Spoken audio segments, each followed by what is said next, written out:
嘉賓、各位朋友，現在咧係一個訪談嘅節目。首先係請出兩位重量級嘅嘉賓，就係敦煌劇坊藝術總監胡桂興太平紳士，以及中國國家一級演員、中國戲劇梅花獎2道梅獲得者歐海明先生。有請兩位。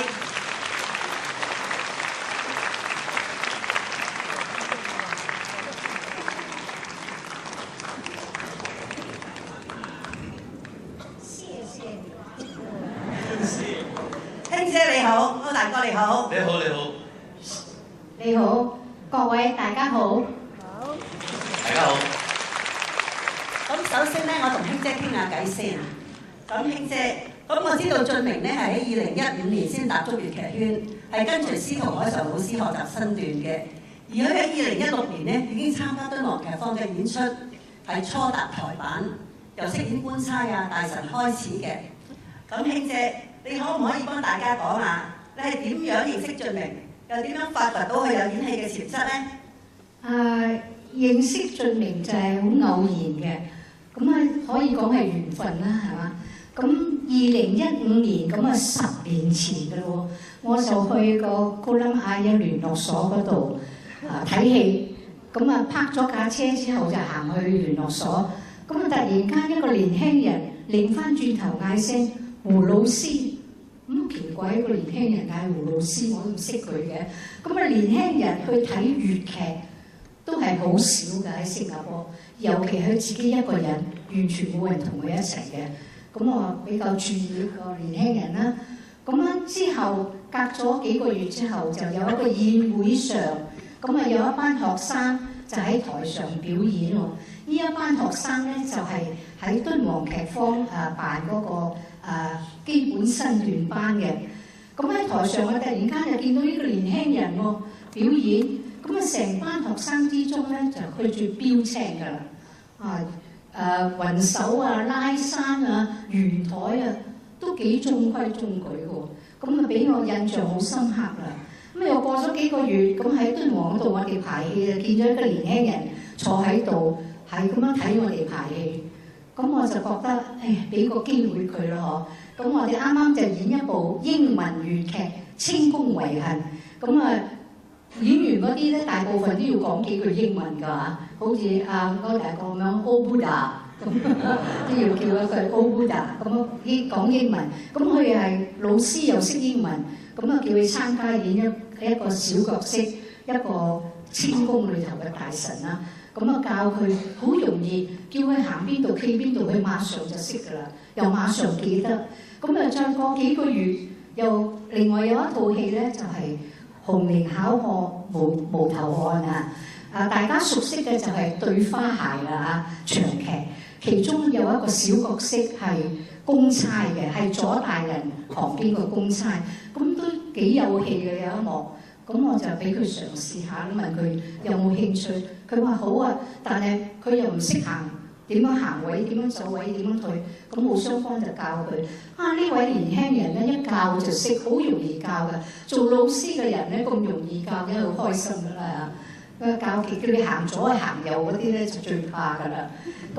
之後咧，我覺得好有機會，叫佢繼續學，而且佢好好學㗎。佢就同我講，佢有參加咗新明星粵劇中心學唱曲班、卡拉 OK 班、身段班，覺得好好喎，咁好學我學咁多嘢，俾機會佢演。第一部折子戲我俾佢演嘅就係狄青闖三關之追夫，即係襄陽公主追夫。佢冇基礎追夫係要打嘅，仲要揸大刀嘅。我話俊明，我揾個老師教你，你要學北派㗎嘛，你一定要學下啲基礎。就揾咗榮大軍老師嚟教佢好快佢就上咗手，就演出咗。繼續我就全部好多俾自己去做㗎啦，有啲係文場，大部分都係文場戲㗎啦。到有一年咧，佢就講：興姐我想做關公月下識貂蟬。你係咪覺得好奇怪咧？年輕人好中意做靚仔㗎嘛，做文武生嘅，你要做關公，咁我就講關戲唔係容易做嘅喎，對嗎？關戲唔容易做，咁而且你又冇咁嘅基礎，我話唔得，你要多睇所有嘅關戲，粵劇嘅關戲、京劇嘅關戲，一定要睇，要學習，因為佢個模仿力好強，佢可以睇咗帶之後咧，佢會模仿到相當成功嘅。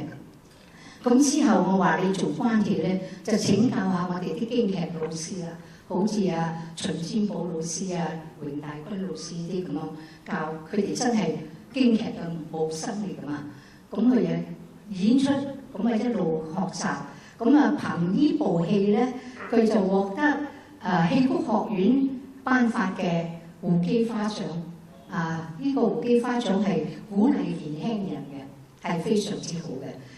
做完紅面嘅關公咧，隔冇耐佢就講：卿姐，我想做包公。我話你做完紅面又做黑面嘅，唔容易喎啲戲。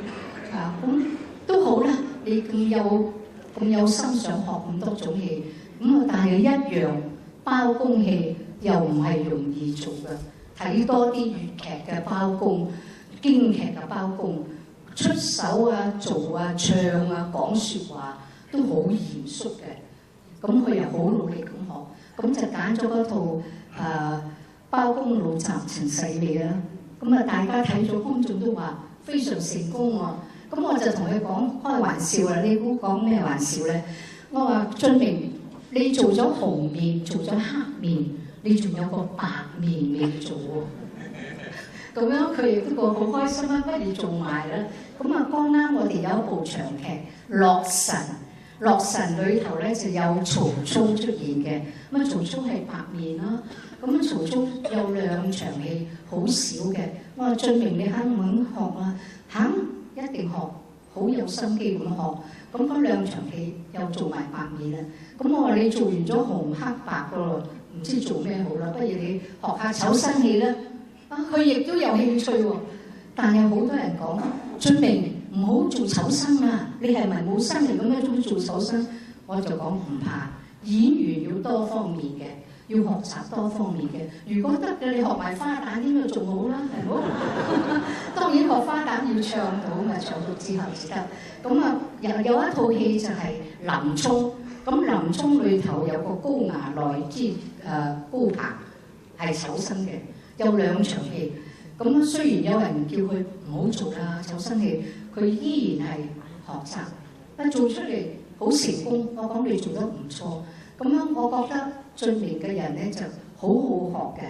呢一啲咧就希望大部分學戲嗰啲人咧要跟佢咁樣俾心機上前，樣樣都要學。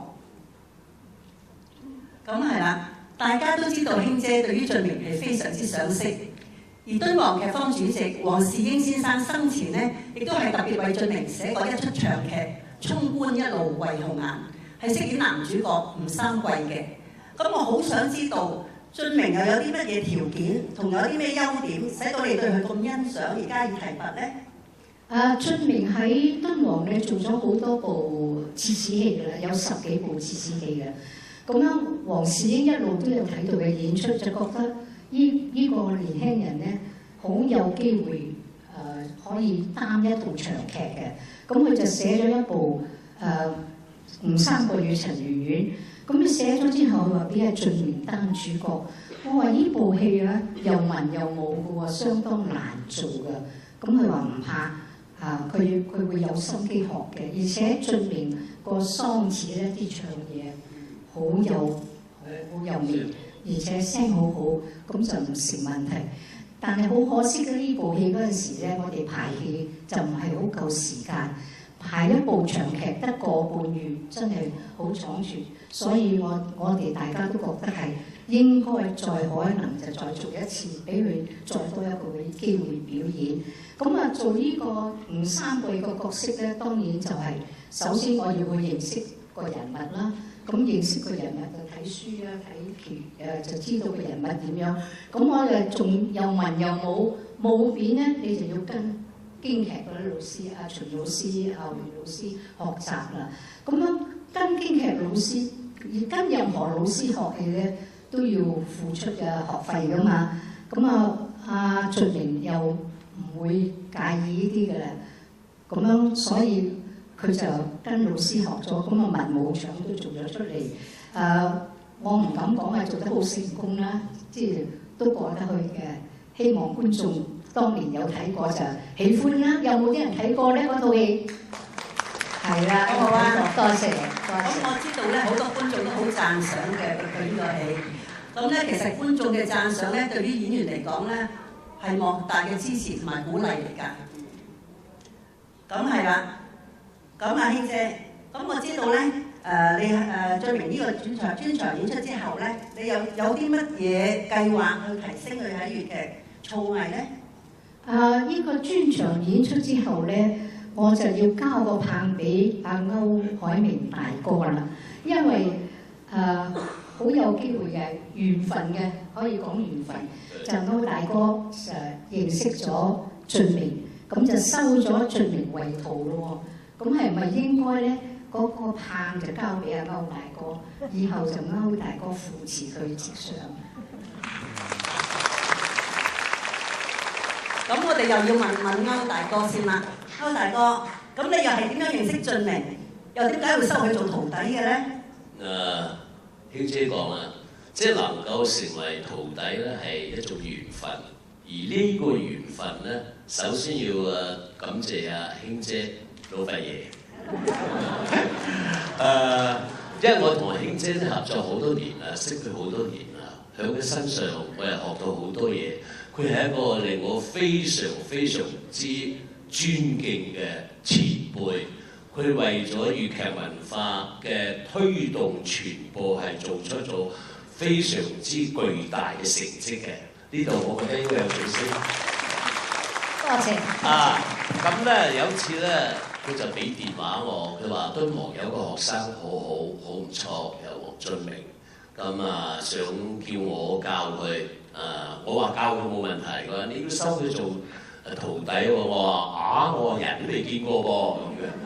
咁我先了解下先啦。咁舊年嘅羊城粵劇節，11月卿姐帶隊去，咁我就睇咗佢演出，同埋咧宵夜傾下偈。咁經過多次嘅接觸咧，我覺得佢係對粵劇非常之有情懷，而且佢係一個老師。咁呢個老師咧，把粵劇作為佢第二職業，係咪啊？咁喺呢個過程當中，我了解我都覺得佢嘅人品又好好，而且咧我仲了解佢頭先卿姐都講嘅，佢東明大嗰度學過嘅，係咪啊？係。咁所以我話咁就結下呢個師徒之緣啦。咁喺呢度要多謝卿姐啦。咁一方面係卿姐嘅熱情啦，另外一個咧係俊明嘅執着佢講咗好多，睇咗我好多視頻咁一直以嚟都關注我咁，所以就有呢份緣分。係啊，緣分真係好奇妙嘅。一個緣字咧，就將歐大哥同埋俊明結成師徒嘅情分喎。咁歐大哥，咁俊明拜師之後咧，就係馬洪流派嘅傳人啦。咁你對佢又有啲咩寄望咧？同時喺粵劇藝術同埋馬洪流派嘅傳承上面，對佢又有啲咩提點咧？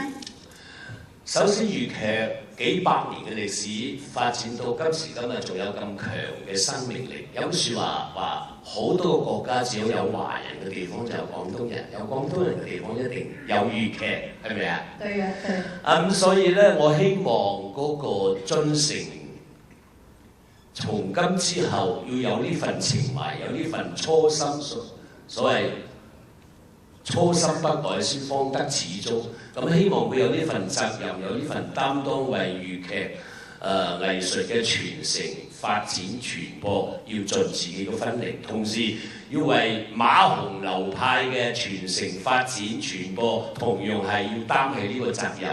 咁希望新加坡嘅觀眾同樣要支持佢，我哋粵劇能夠響新加坡代代相傳，生生不息。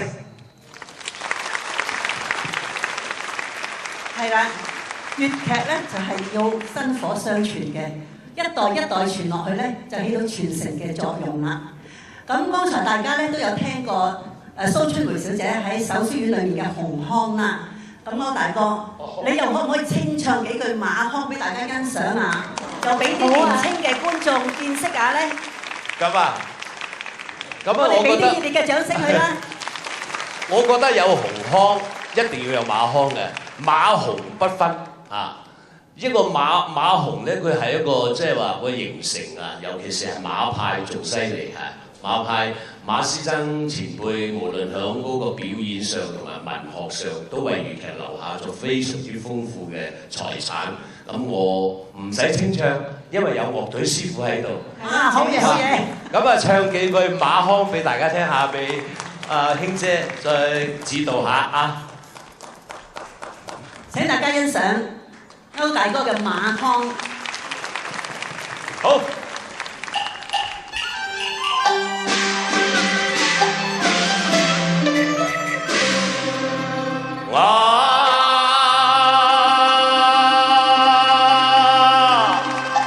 馬師也一劇嘅爭嘅，一生是也喜，如也痴，你無墨龍也一日嘅問，無花下架，英察呢，行也一日嘅情。仲要審咩事？當夜世識這生存才，你才是快啦啦，真善美者，這班人嘅牌，若要英文而野生，出好戲是在夜間。嘅頭一日嘅晚，雖打響嘅蝴蝶夫人，即係青蛙軍出賽，接一年嘅日嘅日嘅月嘅日嘅日嘅日開日嘅日嘅日加日嘅日花日日嘅日嘅日日日加日嘅。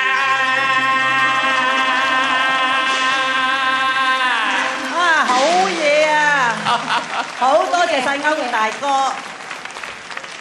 咁今日咧就非常之榮幸咧，可以同兩位前輩傾偈嘅。再一次多謝卿姐，多謝歐大哥。好，俊寧趕好裝㗎啦。多謝大家。好多謝晒兩位。